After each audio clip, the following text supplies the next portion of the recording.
कि कोलकाता कांड का ये हैवान किस तरह से डॉक्टर रेप मर्डर मामले का ये मुख्य आरोपी है। कौन? संजय राय। संजय राय की अगर बात करें, वारदात वाली रात मेडिकल कॉलेज में ही मौजूद था संजय राय। सीसीटीवी फुटेज में भी वो नजर आता है और दो अलग अलग समय में नजर आता है। सीबीआई आरोपी का करा चुकी है साइकोलॉजिकल जो टेस्ट है। आज संजय राय का पॉलीग्राफी टेस्ट की भी बात की जा रही थी। संजय आरजीकर मेडिकल कॉलेज में सिविक वॉलंटियर था। मेडिकल कॉलेज कैंपस में शराब के नशे में घूमा करता था, ये सूत्र बता रखे हैं। ये आसपास अगर आप लोगों से बात करें तो वो बता रहे हैं। और पहले भी महिला डॉक्टर के साथ ये छेड़छाड़ कर चुका है, इसका आरोप लग चुका है इस पर। मेडिकल यानी कि जो उसके जो मित्र रहे होंगे, जो सहयोगी रहे होंगे उस महिला डॉक्टर के, उनसे पूछताछ में ये बात सामने निकल कर आ रही है। इसका मतलब कि उसने अपने उन दोस्तों के साथ उस बात को शेयर किया था। कॉलेज प्रशासन ने किसी तरह का कोई एक्शन नहीं लिया था। इसका मतलब यह कि कॉलेज प्रशासन को भी इसकी जानकारी थी, लेकिन बावजूद उसके वो निश्चिंत रहे। उन्हें नहीं लगा कि इस पर कोई एक्शन लिया जाना चाहिए। यह इसमें महिला की सुरक्षा से जुड़ा, सेफ्टी से जुड़ा एक मुद्दा है और यह गंभीर मुद्दा है, संवेदनशील मुद्दा है। आरजी करके पूर्व प्रिंसिपल संदीप घोष तक फिर मामला पहुंचा। संदीप घोष ने उस वक्त भी मामले को दबा दिया था। सीबीआई ऐसे पुराने मामलों को लेकर दोनों से सवाल जवाब कर चुकी है। यह अलग बात है कि दोनों बार बार घुमा रहे हैं, उनकी विसंगतियां पाई जा रही हैं उनके बयानों में। बंगाल के पुलिस वालों के साथ संजय रॉय का उठना बैठना था, ये तो पड़ोसी भी कह चुके हैं। वो तो कई बार उसको पुलिस की वर्दी में देख चुके हैं। संजय रॉय के परिवार और पड़ोसियों ने इसकी पुष्टि की थी। परिवार कुछ भी कहे, लेकिन पड़ोसी ये बताते हैं कि पुलिस की गाड़ी उसको छोड़ने आती थी। ना केवल इतना, बल्कि आप ये सोचिए कि जब संजय रॉय की गिरफ्तारी होती है तो संजय रॉय की गिरफ्तारी भी पुलिस की बैरक से ही होती है। और ये वही आरोप दत्ता है, ये वही आरोप दत्ता है जिसके बैरक से ये गिरफ्तारी हुई थी। किसकी? संजय रॉय की। तो संजय रॉय और आरोप दत्ता का आखिर क्या कनेक्शन है, ये भी हम आपको समझाने की कोशिश करेंगे, क्योंकि किरदार और कड़ी दर कड़ी हम इस मामले को आपको यहां समझाने की कोशिश कर रहे हैं। हम अब आपको यहां पर दिखाते हैं कि किस तरह से किरदार नंबर 2 की अगर बात करें तो वो है संदीप घोष। रेप और मर्डर मामले का अगर हम यहां देखें तो यह दूसरा मुख्य किरदार है जो सामने आता है। और किस तरह से कई राज हैं और इसके जो सबऑर्डिनेट्स हैं वो खुद इस पर कई तरह के गंभीर आरोप जो हैं वो लगा चुके हैं। फिर वो भ्रष्टाचार से लेकर तमाम ऐसे विवाद जो सामने आए हैं। और आप देखिए कि जैसे ही संदीप घोष का नाम उठता है, संदीप घोष सवालों के घेरे में आता है, तो वैसे ही उसका ट्रांसफर यहां से कर दिया जाता है।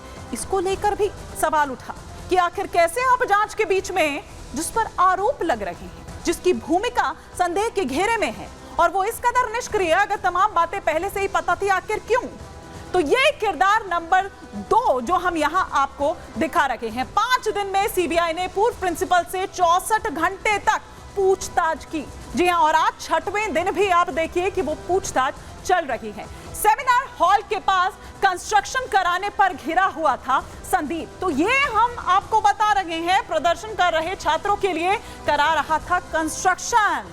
आपने देखा कि जहां पर यह घटना होती है उसके ठीक बाद आप देखते हैं कि चेस डिपार्टमेंट में वो रेनोवेशन का उसको नाम दिया जाता है, वहां रेनोवेशन होने लगती है ताकि वो सारे सबूत जो हैं वो नष्ट कर दिए जाएं। छात्रों के लिए रेस्ट रूम तैयार करवा रहा था, ऐसा कहना था कि वो कंस्ट्रक्शन वहां पर इसलिए हो रही थी, मतलब अभी तक वो रेस्ट रूम नहीं था जब मांग की जा रही थी, लेकिन जैसे ही ये कांड होता है इनको रेस्ट रूम की याद आ जाती है। ये रेस्ट रूम वहां पर बनवाते हैं और इसीलिए फिर उसको नाम दिया जाता है हमारे रेनोवेशन का। संदीप घोष के बयान से संतुष्ट नहीं है सीबीआई।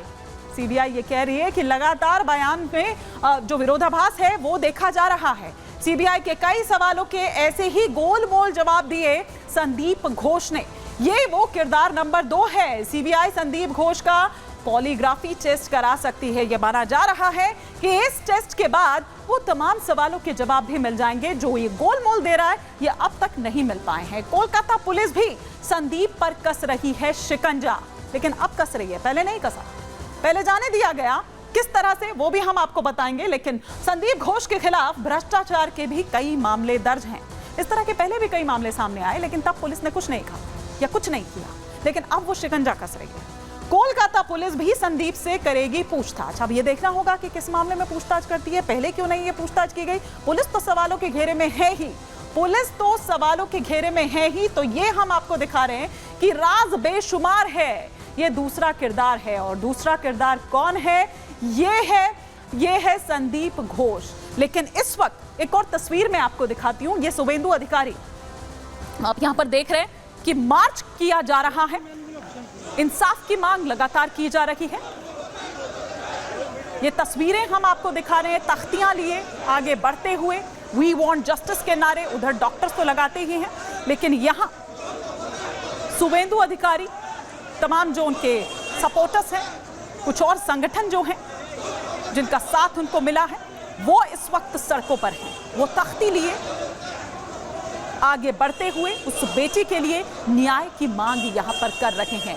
ममता सरकार से इस्तीफा मांगा जा रहा है। ममता की पुलिस, ममता सरकार सवालों के घेरे में।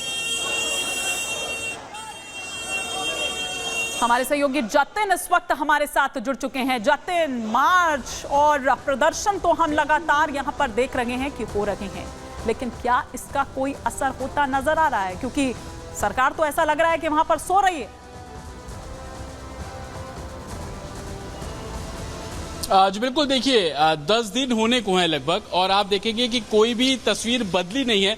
उसी तरीके से जो प्रोटेस्टर्स हैं वो प्रोटेस्ट करते हुए आपको नजर आ रहे हैं, चाहे वो सड़कों पर हो, कोलकाता की सड़कों पर हो या देश के दूसरे राज्यों की सड़कों पर। कुछ बदला नहीं है। बदला सिर्फ इतना है कि गुस्सा प्रोटेस्टर्स के बीच में और भी बढ़ रहा है। वो इस लिहाज से बढ़ रहा है कि वो जिस जस्टिस की मांग कर रहे हैं वो जस्टिस उन्हें नहीं मिल रहा। अगर कुछ उम्मीद है तो सुप्रीम कोर्ट से उम्मीद है, क्योंकि कल सुप्रीम कोर्ट ने जिस तरीके से उसी आरजीकर मेडिकल कॉलेज को सीआईएसएफ के हवाले कर दिया, और आज हमने सभी ने देखा कि कैसे डीआईजी वहां पर पहुंचे, तमाम जो सुरक्षा की व्यवस्था है, कितने डिप्लॉयमेंट कहां करना है, उसकी जानकारी ली गई है। तो अब सेंट्रल प्रोटेक्शन एक्ट को लेकर जो डॉक्टर्स हैं, प्रोटेस्टर्स हैं, वो लगातार अपनी मांगे कर रहे हैं। साथ ही प्रिंसिपल को लेकर बहुत गुस्सा है डॉक्टर्स के बीच में, कि उनका ये कहना है कि भ्रष्टाचार के तमाम आरोप लग रहे हैं। हालांकि सीबीआई कार्रवाई की बात वो लगातार शुरू से कर रहे थे, लेकिन एक सवाल आज कुछ प्रोटेस्टर्स ये भी बोलते हुए नजर आए कि अगर डाउट है तो सीबीआई उन्हें रिलीज क्यों करती है रात को, फिर सुबह सम्मन करती है तो पूछताछ के लिए आते हैं। 6 दिन हो गए, कोई कंक्लूजन क्यों नहीं निकला। हालांकि सीबीआई का कहना है डिटेल इन्वेस्टिगेशन इस केस में चल रही है। कल status report CBI supreme court पे दाखिल करेगी, उस पर सबकी निगाहें हैं। उम्मीद सबकी निगाहें हैं, आखिर उस स्टेटस रिपोर्ट में क्या ऐसा मेंशन किया जाता है। कल वो स्टेटस रिपोर्ट दाखिल करनी है कोर्ट में। बिल्कुल जतिन, मैं लौटूंगी आपके पास, लेकिन हमारी सहयोगी पुनीता भी हमारे साथ जुड़ी हुई हैं। लगातार सुबह से ये वो उस मार्च पर नजर बनाए हुए हैं, साथ ही साथ किस तरह से बीजेपी इस पूरे मामले को मुखरता के साथ उठा रही है। लेकिन अभी क्या आप देख रही हैं वहां पर पुनीता? हम देख रहे हैं यहाँ शुभेंदु अधिकारी भी एक मार्च निकाल रहे हैं इधर।